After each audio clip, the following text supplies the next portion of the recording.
Hello বন্ধুরা, কেমন আছো? ভালো থেকো, সুস্থ থেকো।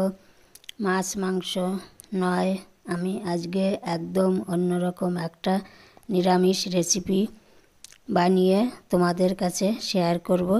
এরকম কম তেল মশলার নিরামিষ বানালে খেতে ভালো লাগবে, কোনো ক্ষতিও হবে না শরীরের। তাহলে দেখে নেওয়া যাক।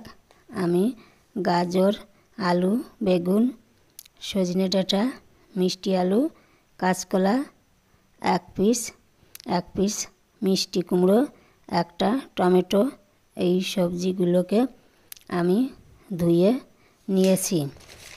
এগুলোকে আমি কেটে নেব।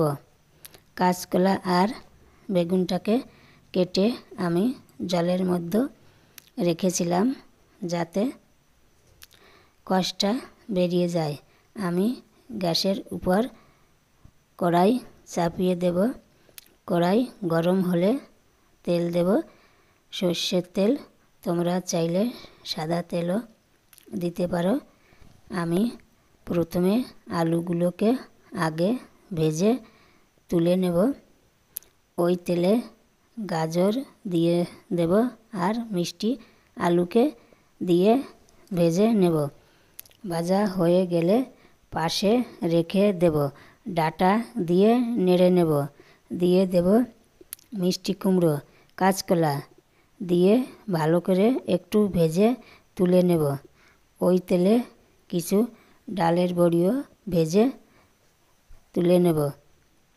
কড়াইতে সামান্য একটু তেল দেব। ফোড়নে দেব পাঁচফোড়ন, তেজপাতা, শুকনো লঙ্কা আর কাঁচা লঙ্কা, জিরে, পোস্ত, সর্ষে বাটা আর 1 চামচ লাল কাশ্মীরি লঙ্কার গুঁড়ো বাটিতে জল দিয়ে গুলিয়ে নেব।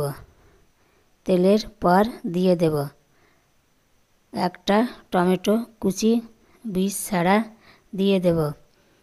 একটু ভেজে নেব। মশলাতে তেল ছাড়লে ভেজে রাখা সবজিগুলো একবারে সব দিয়ে নেড়ে জল দিয়ে দেব পরিমাণ মতো। গ্রেভিটা ফুটে উঠলে আমি বেগুন দিয়ে দেব। বেগুন আমি কাঁচাই দিয়েছি, তোমরা চাইলে ভেজেও নিতে পারো। আমি ঢাকনা দিয়ে ঢেকে রাখব। 10 মিনিট পরে ঢাকনা তুলে নেব। দেখো বন্ধুরা, কত সুন্দর নিরামিষটা হয়েছে, গলেও গেছে। নিরামিষ প্রায় হয়ে এসেছে। আর একটু রান্না করব।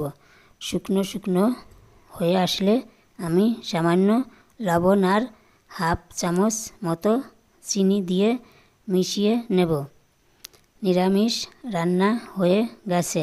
আমি এখন পাত্রে নামিয়ে নেব। দেখো বন্ধুরা, খুব অল্প তেল আর সামান্য ঘরোয়া মশলা দিয়ে বানিয়ে নিতে পারো। নিরামিষের রেসিপিটা তোমাদের যদি ভালো লেগে থাকে তাহলে লাইক, কমেন্ট ও শেয়ার করো। নতুন নতুন রেসিপি দেখার জন্য আমার চ্যানেলটাকে সাবস্ক্রাইব করে রেখো। নমস্কার।